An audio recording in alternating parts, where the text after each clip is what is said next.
call 541. That's 727-541-1741. Call Gulfstream Motorsports for a diminished value report. Due to my 28 years experience in the auto salvage business, I'm very good with wrecks. So if your car's been involved in a wreck, call me for a diminished value report. Call 727-541-1741. You may be owed some money for the lost value of your repaired vehicle. And visit us at GulfstreamMotorsports.com. Looking for car shows? Then look no further than FLACarshows.com. On your computer or on your mobile device, FLACarshows.com is a comprehensive list of automotive events, plus videos and news articles. Whether you're looking for car shows, cruise-ins, meetups, automotive festivals, cars and coffees, or anything else relating to an internal combustion engine, then this is a site for you. Check it out online or on your phone at FLACarshows.com. How long we known each other, Ken? I ever break a promise to you? I will put you in the driver's seat at Le Mans. You just shut your mouth and let me do my thing. All right. Come here. Morning, Shelby. Morning, Molly. Up yours. I'll go to hell. And that's it, folks. Ferrari wins the 24 Hours of Le Mans for the 5th consecutive year. Mr. Ford, Ferrari has a message for you, sir. What did he say? He said Ford makes ugly little cars in ugly factories. And he called you fat, sir. We're going to bury Ferrari at Le Mans. So the great Carroll Shelby is going to build a car to beat Ferrari with a Ford. Correct. And how long did you tell them you needed? 200 or 300 years? 90 days. Ford hates guys like us because we're different. Well, we heard he's difficult. Ken? No, Ken's a puppy dog.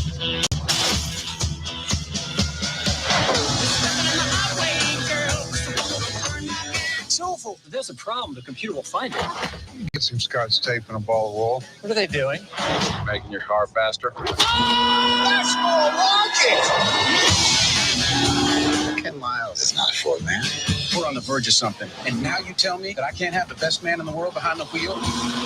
Give me one reason why I don't fire everyone starting with you. Well, sir, we're lighter, we're faster. When that don't work, we're nastier.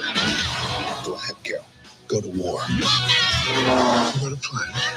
It's high risk. I thought the whole point was to win the damned race.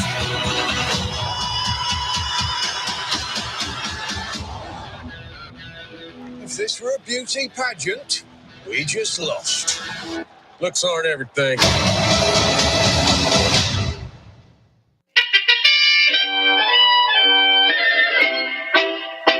Set the Wayback Machine. Yes, sir, Mr. Peabody. Hi, this is Jay Leno, and you're listening to my favorite, Nostalgic Radio and Cars.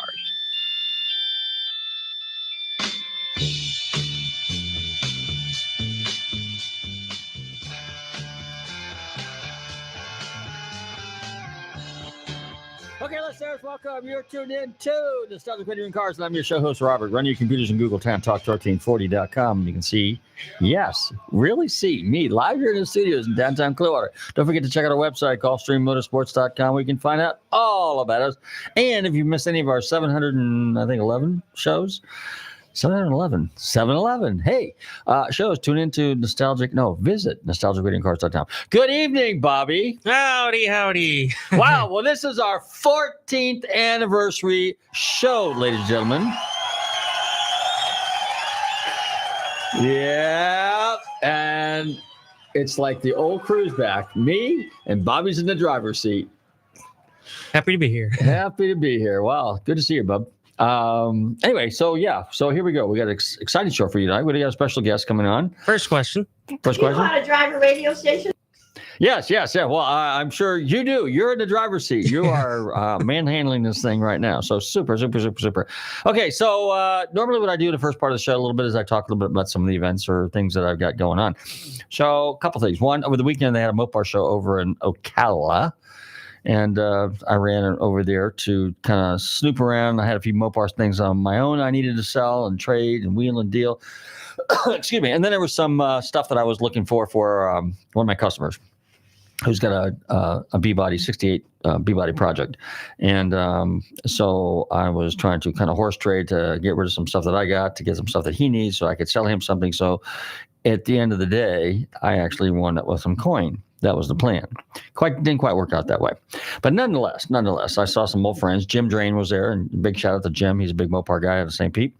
Mostly in the 66, 67 B-bodies, but he's out there. Shout out to my friends over at Roosters. They weren't there, but we drove past their place today.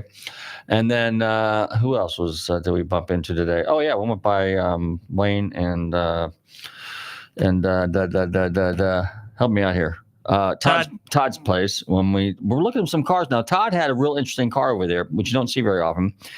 It is one of the early Ford Tasca altered AFX Mustangs. And this car was probably, I'm going to say, much of the original cars there, including the original motor, which was a Holman & Moody supply car. Now, what I didn't know, I thought, so Ford, before the days of CarCraft, Ford had kind of like, everybody uses the term skunk work. Chevrolet had a skunks work, Mopar had a skunks work, Ford had a skunks work, Shelby had a skunks work, Holman & Moody had a skunks work. And I don't really, the term is kind of loosely used, and it's basically saying, hey, this is kind of like our little underground back door shade tree. Nobody's supposed to know about it, little area where we come up with some really cool badass engine and technology and stuff like that. And then we slide it surreptitiously to the racing teams. So anyway, so they had this, it was a real live, the holy grail of Ford motors, the Ford 427 single overhead cam. Bobby got to see one for the first time. Well, maybe not the first time, but the first time up and close and personal.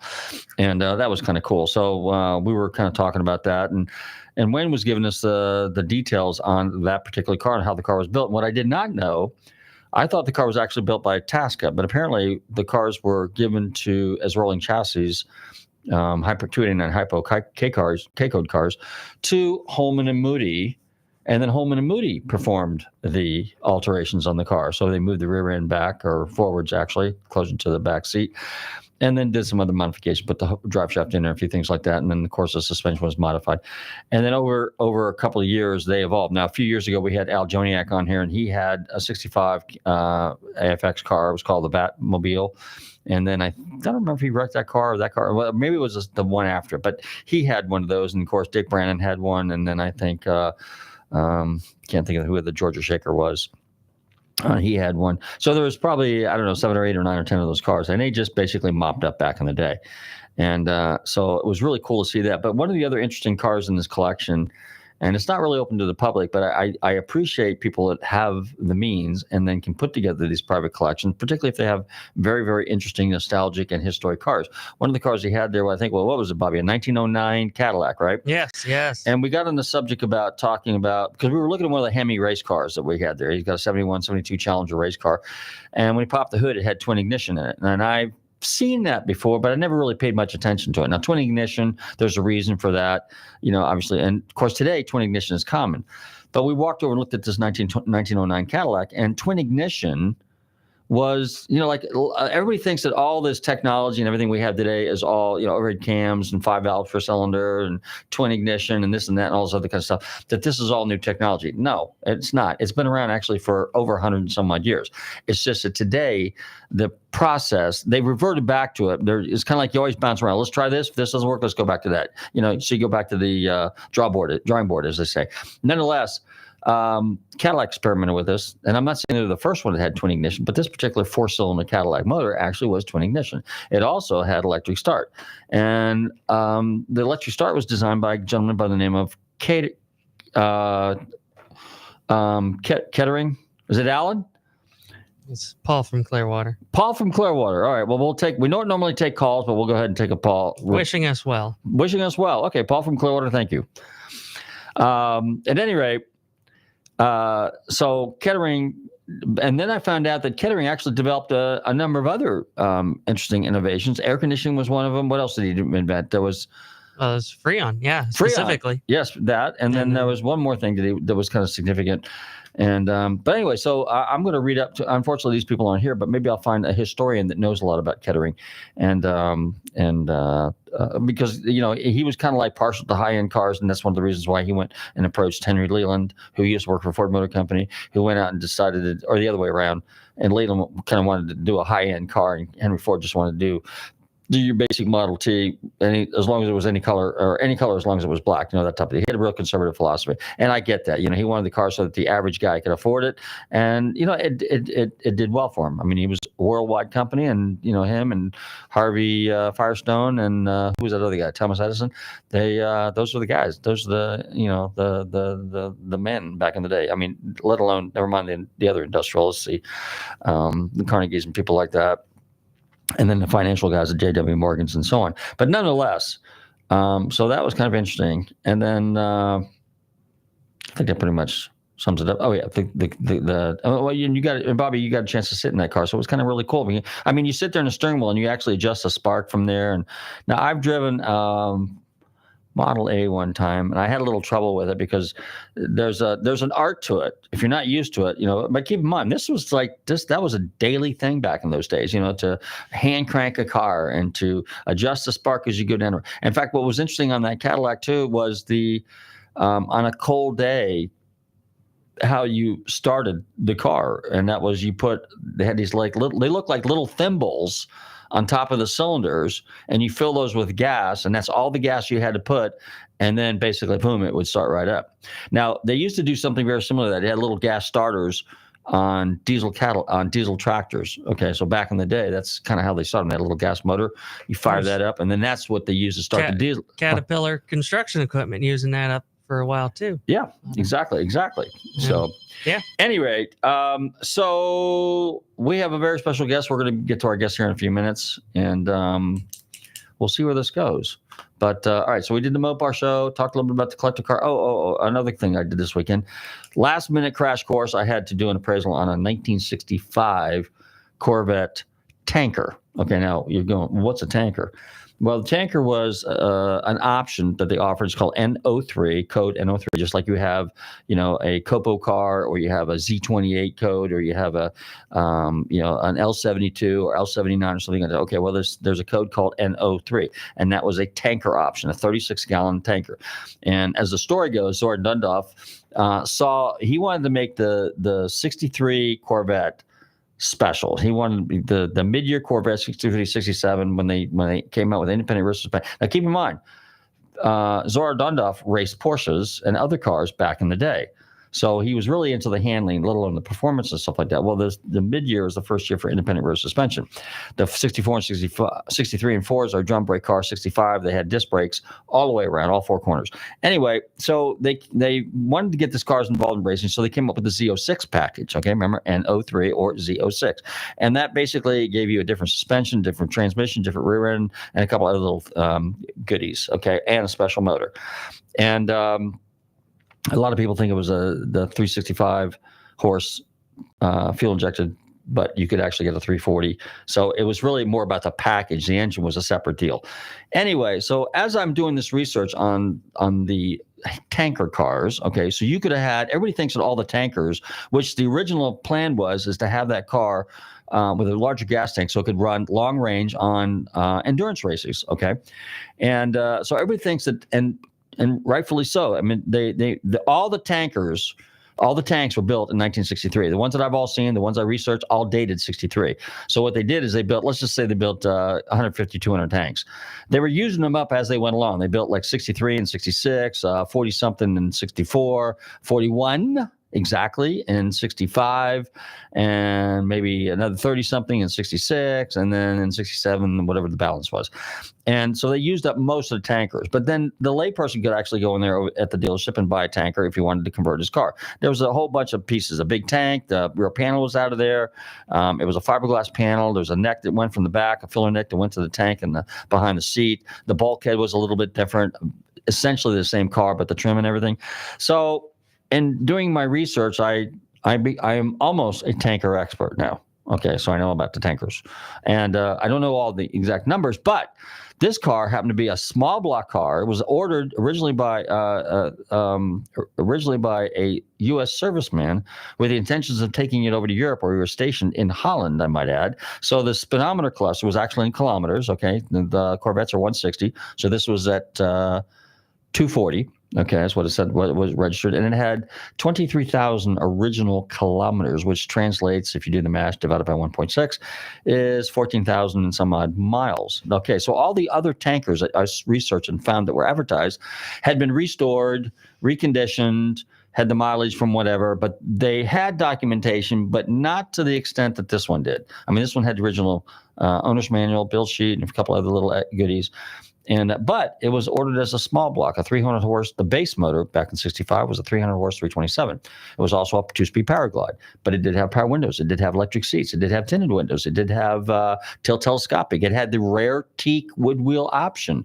Obviously, a 336 posi in it, not a short gear, but a tall gear. So my guess is this guy, fuel was expensive back in the day in Europe, so he wanted something somewhat economical. My guess is he was going to drive it, or the intention was to drive it long distances. So and then my guess is he was probably going to drive it between bases, so because fuel is cheaper if you're on the base.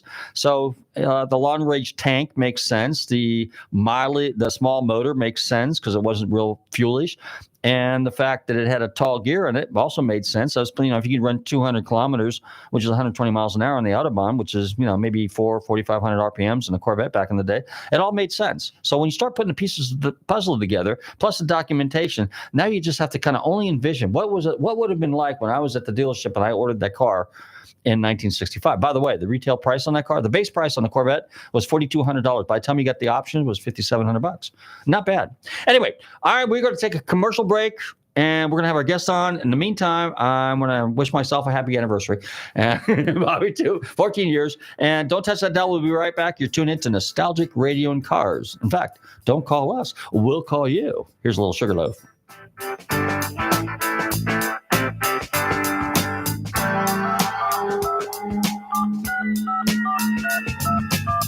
Long distance directory assistance, area code 212.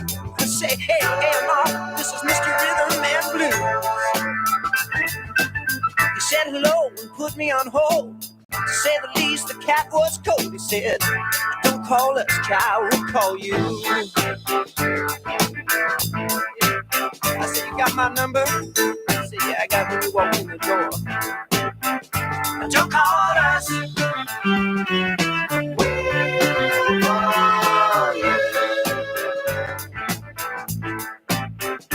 Don't call us. We'll call you.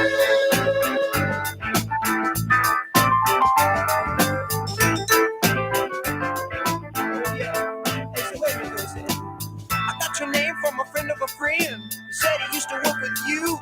You remember the all-night creature from Stereo 92? Yeah, I said, could you relate to our quarter-track tape? The band performs in the nude. He said, don't call us, child, we'll call you.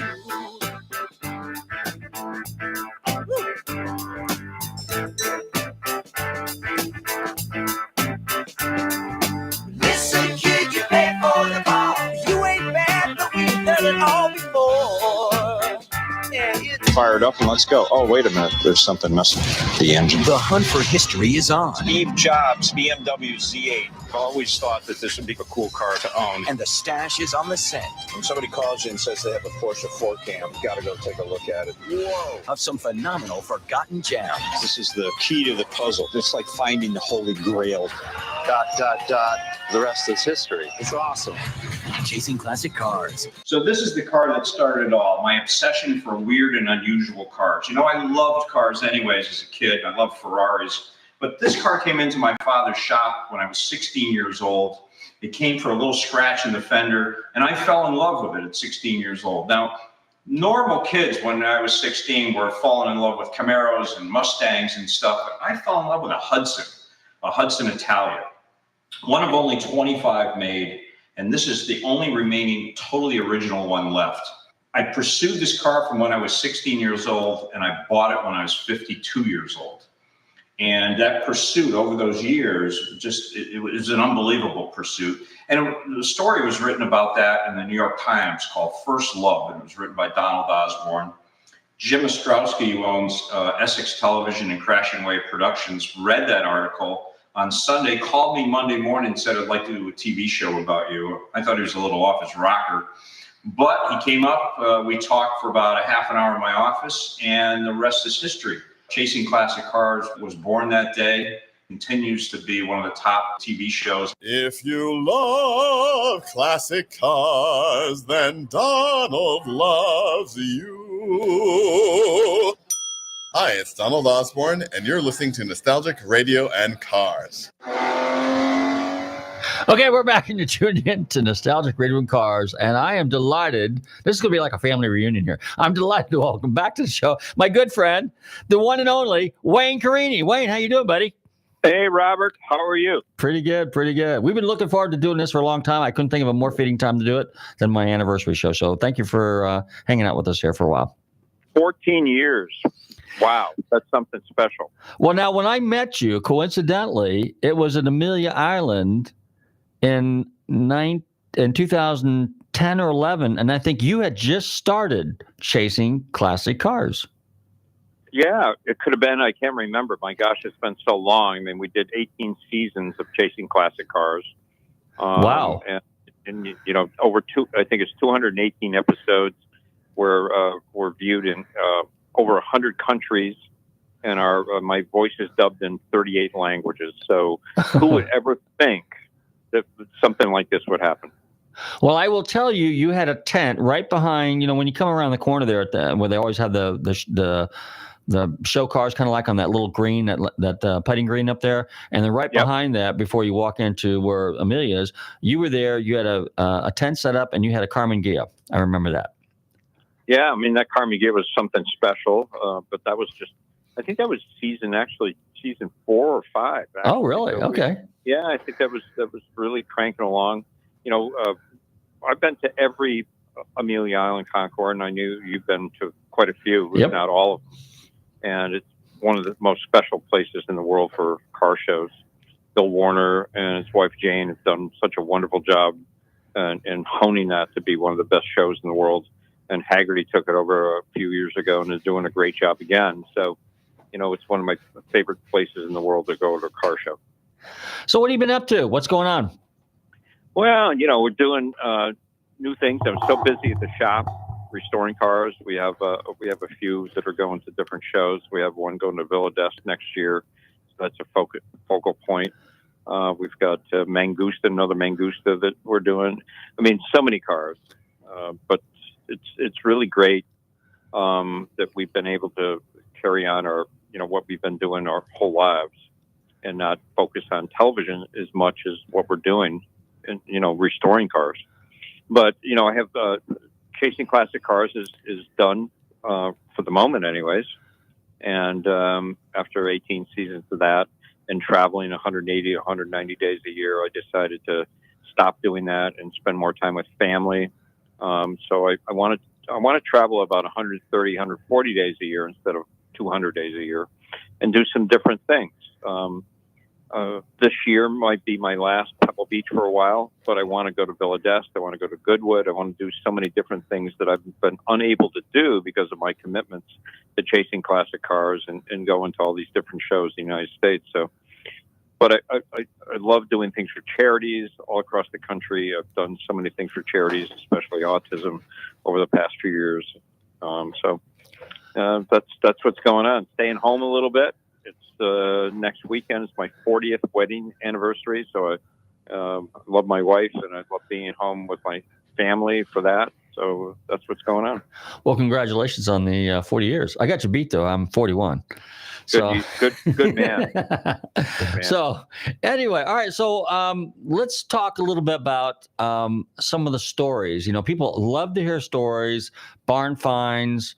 If you have to reflect a little bit, give us a couple of stories that really stand out. Now, I wanted to ask one more thing because you talked about going to Pebble Beach. You might not go to Pebble Beach next year or after this year, but I know at one point you did an event you did a show over in Dubai. So having gone to Dubai, and now you're talking about Villa d'Este, which is in Italy. They're over in, well, Swiss-Italian border there, I think. Lugano, is that where it is? Have you been to that one before? Villa d'Este? Villa d'Este is in Italy. In Italy, right, yeah. But, yeah. But so we went to the Concord of Kuwait. So one day my secretary comes in and says, the Prime Minister of Kuwait's on the phone for you. Huh. And, of course, I go, oh, sure. You know, and I'm figuring it's one of my friends screwing around with me. But it was really a prime minister, and he invited me over to his show. And so we said, you know, we'd like to bring our camera crew. So we did a show about going over to the Kuwaiti Concours. It was an experience unlike any other because the Concours was in the evening. So it started at 7 o'clock in the evening. So we had the whole day. But going and seeing the way of the way they do things was an unbelievable experience. And of course, I'm walking down the street in Kuwait, and all of a sudden, people jamming the brakes on their car, want to take pictures with me. It was like, what is going on? You know, I had no idea that I was that popular over in that part of the country or the world, and it was a spectacular thing. They had a car show in my honor, and about 200 cars showed up, and they gave me all these gifts. It was unbelievable. I mean, I had no idea, but it was an experience like no other. I'd love to go back and visit them again, but there's so many places I want to go in the world. We've been to the Isle of Man before, and I want to go back there again. We've been to the Meal and Mille, and I'd like to go back there again. So there's so many events around the world, and we've been focusing so much of the United States over the years with chasing classic cars because the cost of traveling and all that didn't add up to make a good show. So we stayed local. So this year will be my 40th straight year at Pebble. I took a year off. Of course, COVID stopped Pebble Beach over 1 year. So last year was my 40th straight. But yet I'll give it up this year because it's 40th year this year because of that 1 year. So it's something special going to Pebble Beach. I went there as a child. 40 years was just straight. I've actually been there about 48 years. I started going there because my aunt and uncle lived on 17 Mile Drive. Oh, no kidding. I used to go there as a 13, 14-year-old. And my cousin and I would travel out there and visit our aunt and uncle. So, it's a special place to be in my life. And actually, to go there as a young person and then finally be able to show a car at Pebble Beach was a total other experience in my life. So do you know the 365P Ferrari Luigi Chinetti car? Yes. Yeah, the Triposti. So I restored that car for Luigi Chinetti. I first saw that car when I was a teenager and in Chinetti's garage down in Greenwich, Connecticut. And then I ended up restoring the car for him. And then we took it to Pebble Beach, and I drove on the lawn at Pebble Beach, and I placed the car for him. And I was driving it. My best friend was on my right side, and my wife was on my left side. And that was it. I mean, the car that I dreamt of as a kid, restoring that car and then showing it at Pebble Beach with my two greatest friends in the world, that was quite an experience. That's the white car with the 3 seats in it we're talking about now, right? Yeah. Mm-hmm. It's funny. That car, when my wife and I got married and we had a garage at my house in Portland, that car sat there because Luigi, after he restored it, had no place to put it. He was traveling so much, so I stored it for him. And my daughters, when they were born, would sit in car seats on either side of me, and we'd drive around town in that car. So. Oh, that car is extremely special to you then. Yeah, it is. It really is. So memorable experiences like that. I wanted to jump back on the Kuwait concourse. What were some of the cars like? Are they into, the perception is they're into strictly supercars, but then I was reading an article that many of them are into vintage collectible cars. So why don't you shed some light on that? So the Kuwaiti Concours, it's a 5-day event, and they have Ferraris one day, Lamborghinis the other. I mean, they had supercars, and then they had Concours of classic cars. And so every day was a different experience. It was unbelievable. And of course, it was held in the evening because of the heat. So they held it at 7 o'clock at night. with all lights and stuff. It was an unbelievable experience. But to get to know the people of Kuwait and to see what they, their type of living it was the best experience to me. There was a lot of people there from Germany, from Japan showing cars, Italy, of course, but so many people from different countries, and seeing their type of living was really the best experience I had. Isle of Man. What was the Isle of Man like? Isle of Man was really great. So that was when I was young. We went over there, but I want to go with my grandson. I just think the Isle of Man is probably the most exciting and dangerous thing to do in life. I mean, you can jump off a cliff, you can do so many things, but when Valentino Rossi goes to Isle of Man, and this is one of the best Grand Prix drivers or riders in the world, and he goes there once and he says, "You guys are nuts." I think that's the best thing. So we have a new TV network called Speed Vision, which I'm a part of. I'm one of the founding members of Speed Vision, the new Speed Vision, and we just signed a deal with the Isle of Man to do a lot of different shows about the Isle of Man. So that's very exciting. Well, now Isle of Man, when I think of it, I think in terms of motorcycle racing. Was there auto? Well, that's what it is. Okay. Yeah, that's what it is. So Isle of Man is one of the most dangerous motorcycle races in the world. I think it's 18 miles around is the track around the island. And these guys go so fast. There's trees. They're coming next to the trees and the stone walls. I mean, there's probably 3 or 4 people die there a year. Unfortunately, that's what happens. But these are people that really go on the edge of life for that thrill to go fast and be faster than anybody else. Every time I think of it, I think it's the greatest thing in the world. Now we're talking about Isle of Man. I'm just going to draw a comparison here. I don't know if you've ever had a chance to do this, but obviously on the north west side of Sicily was the Targa Florio back in the day. I don't know if they do anything to commemorate that race or anything like that. But have you ever had an opportunity to go down there and maybe rerun the circuit, so to speak? I have not. No, I have not. No, that's something that I followed in magazines as a kid. But to see that, I mean, that's really kind of crazy. I mean, there's so many races in the world that you're putting your life on the line constantly. Look at the rally racing. Rally racing is unbelievable. These guys get in cars and they're going down a little narrow path with trees on either side in a snowstorm, going as fast as they can with a navigator. I mean, this is some of the best racing in the world because they're putting their life right on the line and counting on that navigator to guide them through that.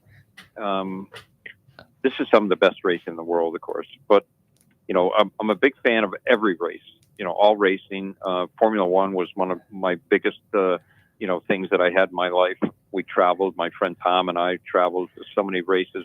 We went to, of course, Watkins Glen, but I've been to Imola, I've been to the Grand Prix of France, I've been to England.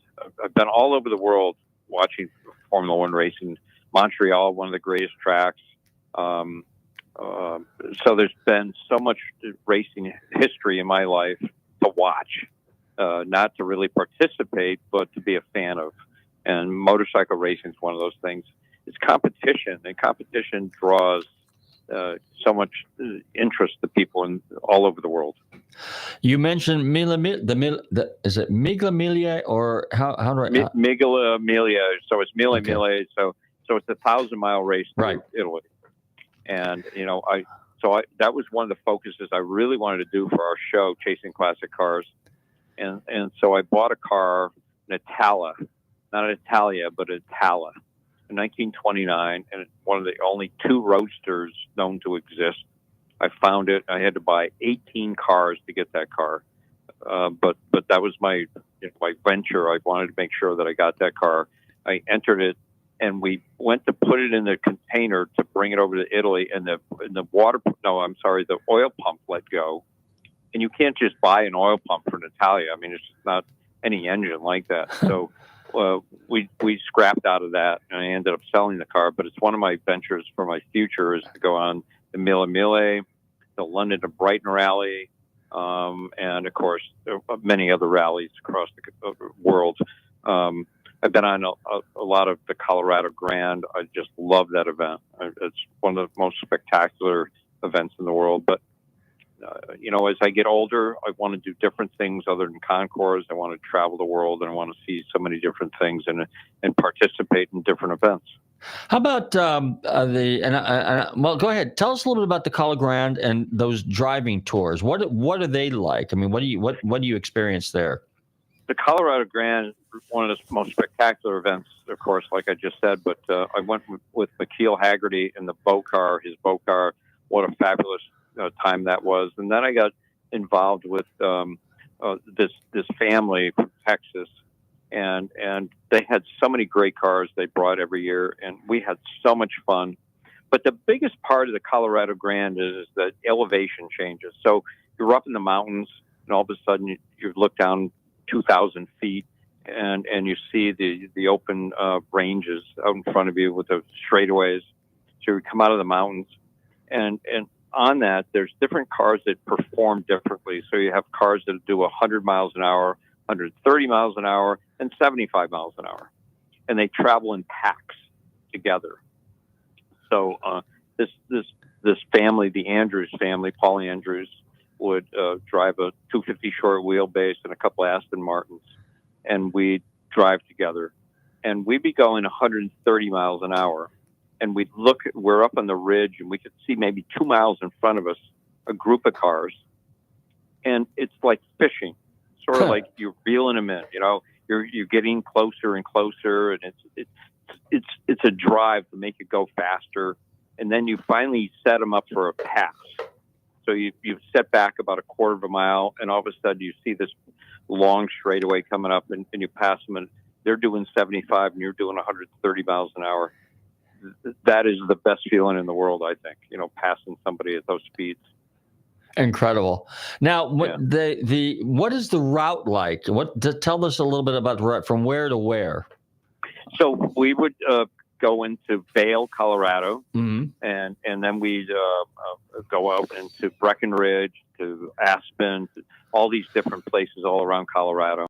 And a couple of times we moved. Every evening we'd move to different hotels. Well, it's sort of gotten to be a hub and a spoke type of an event where you go and you stay at one hotel and then you go out, for the day. And it's basically 250 miles a day. So you go 125 miles before lunch and you come back 125 miles. So it's not overbearing like you're going 1,000 miles a day or anything, but it's a lot of fun. And it's for charity. So what you do is you enter the event, and for the money you enter, they give it, a lot of it to charities, which is a lot of towns that you visit. So you visit different towns and you have lunch, let's say, in a town, and let's say the Exchange Club, the Women's Club would come out and serve you lunch. And you gave the money that you normally would have lunch with, you gave it to their charity.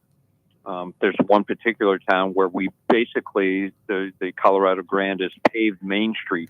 They had no money to pave the main street, and we paved it. We've put up clinics, for health clinics in town. We've actually paid a lot of money for that. So you feel good about having a good time, that you're giving the money to do this to different charities, and that's the best feeling in the world. That's super. That is really, really commendable. Let's talk about, since we're on travel, how about to the Far East? Have you ever done any ventures, venturing over into, the car world and Japan, Hong Kong, Singapore, China, places like that? I'd love to, but I've been invited so many times. But over the last 20 years of my life, I've been devoted to, chasing classic cars and everything around it, and my business and my family and all that kind of stuff. So, I think that I'd love to adventure out and do a lot more things, but we have the short list right now of going to Italy, to Villa d'Este, to do the Mille Mille, and then, of course, London to Brighton going back. We went on the London to Brighton rally Probably it was about 10 years ago. And we didn't finish because the car just gave out 5 miles before the finish. Oh. But that I think is one of the biggest things on the checklist is to get that one off, do it, complete it, and then go on from there. I remember at one of the functions you had a Bugatti. Is it Persang, a replica?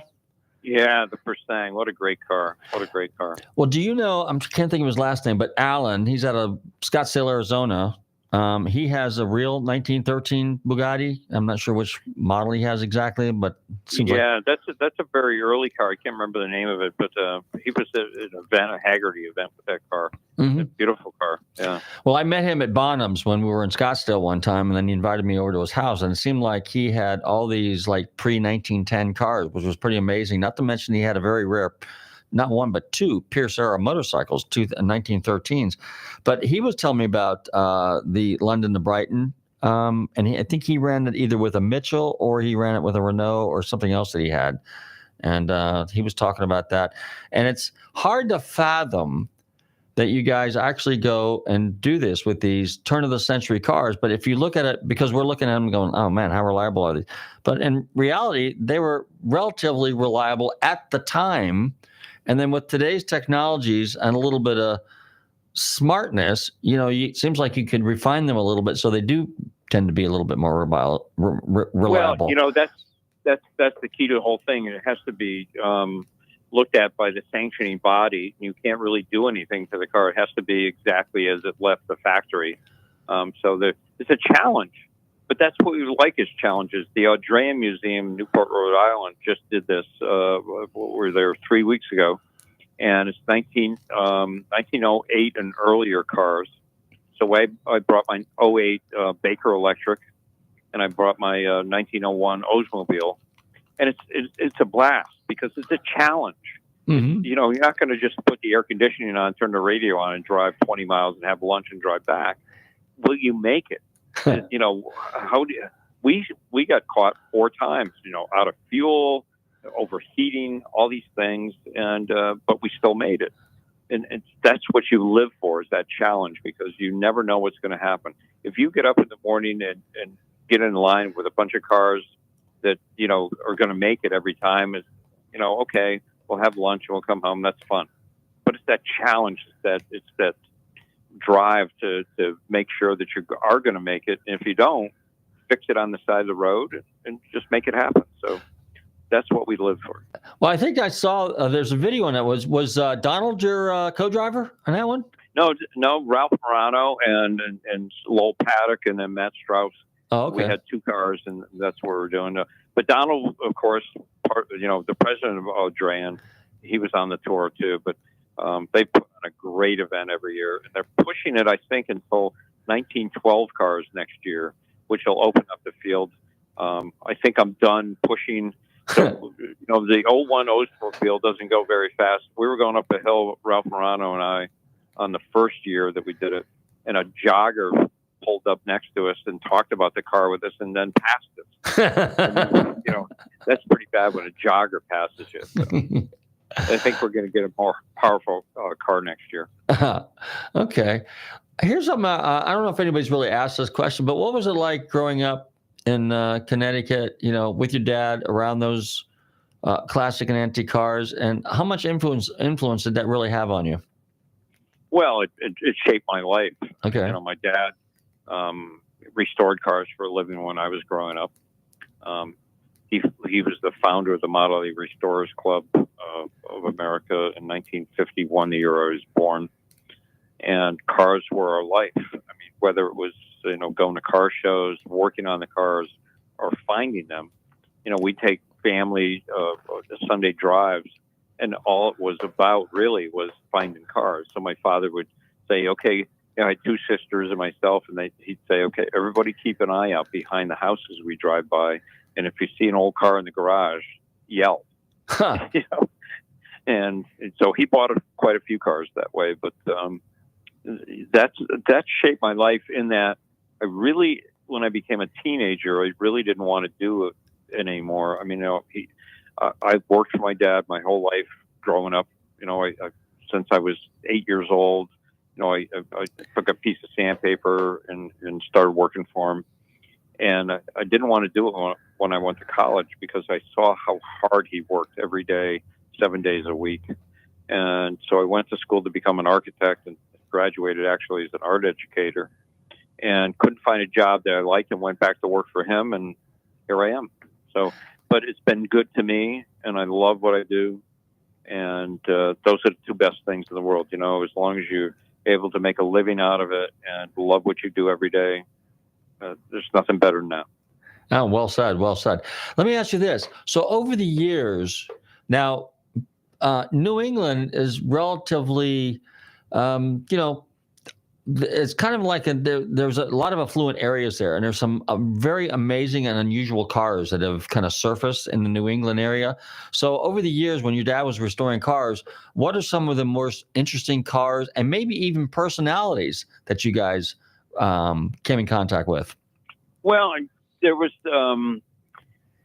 New England was, like you said, very affluent. So we had New York City, we had Boston, we had Newport, Rhode Island, Pittsburgh, Baltimore, all the wealthy areas of the country where, of course, all the wealthy cars, I mean, all the high-end cars were situated. And so over the years, they were found here. I think some of the cars that my dad restored, he restored, I think, 4 Duesenbergs, you know, when I was a kid, lots of Packards, a McFarlane, lots of Packard Darrens, a 4-door Darren, I remember. But he liked Model A Fords. That was his car because he couldn't afford to buy all those other cars, but yet he loved Model A Fords, and that's what got his start, was a Model A Ford. So, New England, though, was a place where a lot of cars were stuffed into barns. And New York City, all the areas of the wealthy people, and they came out eventually, and there's still, I believe, there's still cars stuffed in barns. I find them every day, whether it's a Chevy, a 210 sedan, stuffed in somebody's garage, a 442 I found today, 67 442, been in the garage for 40 years. There's things come out of barns and garages every day, so never give up. They're always going to be out there. So for you, and I'm just curious because I know my answer. So is the hunt more exciting than the actual kill, so to speak? Well, our tagline for the TV show was "It's all about the chase." Okay. It's all about the hunt. Yeah. Richie Klein always said, I don't know if you know Richie Klein, but one of my really great friends, Richie Klein, says, it's all about, the chase. When you finally catch the car, it just becomes another can of peas on the shelf. Okay. You move on and find something else. So, I mean, there's special cars in the world, but it's always about that experience of dealing with people, getting to know them, finding out the story about the car. It's not just buying the car. Anybody can go to the dealership and buy a car. It's about that interaction with people and how you treat people that have these cars and as part of their family, and you become part of their family. So I bought a 51 Mercury recently, a custom car, and I was so happy to send an email to the family today to say that car is going to appear in Greenwich Concours, which was one of their uncles, and they sold me the car, but it was their uncle's dream that I buy the car. And they said, would you ever show it at one of your big shows across the country? And I said, I don't know. Well, I got asked to show it at the Greenwich Concours, and the family is just ecstatic that their uncle's car is going to be shown at one of the major shows that he wanted to show the car at, but never could quite do it. And I just showed a picture to Ken Gross, who's in charge of that category, that class, and he fell in love with the car, and he says, would you bring it? So those are the good stories, those, family related and car related stories. I bought this car after chasing it for 28 years, this Mercury. The guy showed it to me years ago, and I asked him to buy it, and I kept after it. And finally, when he passed away, he left a note for his brother to sell me the car. Oh, wow. That's touching. Yeah. Well, but that's how you do it. If you're really interested in something and you love it as much as the person loves it, finally you get an opportunity sometimes. Well, I know I had this discussion with Don because I do appraisals as well, and Don puts a premium on the story. I do too. That's what it's about. I mean, I'm writing a new book right now, Wayne Carini, My Life with Cars. Oh, wow. And we may have to do two books because there's so many stories involved, and that's what it's about. It's about the story. If people say, well, what do you think of that? Well, I just bought a new Audi, for instance, RS6 Avant. It has no story yet. But there still is a story because that's the car that I bought because I want to do 200 miles an hour with 4 people in the car and a dog. And it's a goofy thing, but it'll do it. And that's what I want to do. I want to go 200 miles an hour in a car with 4 of my friends. There you go. With the radio on and air conditioning. Full power there. Wayne, we are up against the clock. If people want to find out more about you, what you're up to, and about your book and this upcoming deal with the new, revised, improved Speed Vision, how do they do it? WayneCarini.tv and SpeedVision I think it's net. So, I mean, just look that stuff up. Speed Vision, we've left Discovery Channel with Bob Scanlon. I started with a few other guys, Speed Vision, which was the original TV network for car guys, and it's back again. So we're on Roku, Fubo, Amazon Prime, Google TV, a lot of streaming services. Pay attention. New shows coming out. Carini's Garage, On the Road with Wayne Carini, a couple new shows. So, and just a podcast, Talking Classic Cars with Jay Ward. Oh, really? With Jay Ward from Walt Disney, from the Disney guys. Yes. Pixar. Yeah, Pixar Studios. Yeah. Interesting. So Scanlon's involved with you again on the Bob is? Scanlon is when Scanlon retired, when Motor Trend bought Speed Vision, Velocity, I said, you're not giving up yet. I want to be part of what you're doing. So he called me about 3 years ago. He said, how would you like to own Speed Vision with me? So myself, I was one of the founding members, and several guys that retired from Discovery Channel, and Bob and myself own it now. And it's quite an adventure, starting your own TV network. Wow. For cars. Yeah. So you're going to need content. Keep me in mind. We will. Absolutely. We'd love to have it. All right. And don't forget, if somebody needs an appraisal, I'm your guy. But Thank you, Robert. Wayne, I want to thank you very much for hanging out with us. All the best to you. Okay. Sounds like you're doing really, really well, and you're finally kind of moving on. It's the next chapter in your life. All the best to you. Super. Thank you, Robert. All right, take care. Hey, I want to thank my special guest, Wayne Carini, for tuning in to Nostalgic Radio Cars, hanging out with us in Nostalgic Radio Cars. In the meantime, I want to thank all my listeners for tuning in to Nostalgic Radio Cars. This is our 14th anniversary, which was technically yesterday. So on May 13th, 2010. And today's 14th. So we are going into our 15th year. And we're not going to stop. We're going to keep right on going. So tell your friends, tune in every Tuesday, between 7 and 8 p.m. on the TAN Talk Radio Network. Stay safe, drive carefully, and love your family.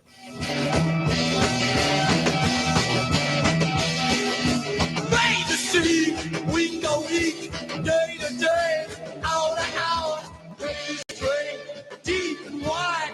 Bring on through to the other side. Bring on through to the other side. Bring on through, bring on through, bring on through, bring on through.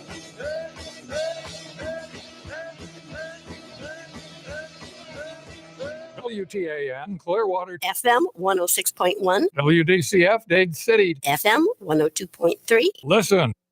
Sponsored by Progressive Insurance. I'm Jennifer Kuiper. A pickup truck driver is under arrest for DUI after a crash kills at least 8 people in Central Florida who were on a bus full of farm workers.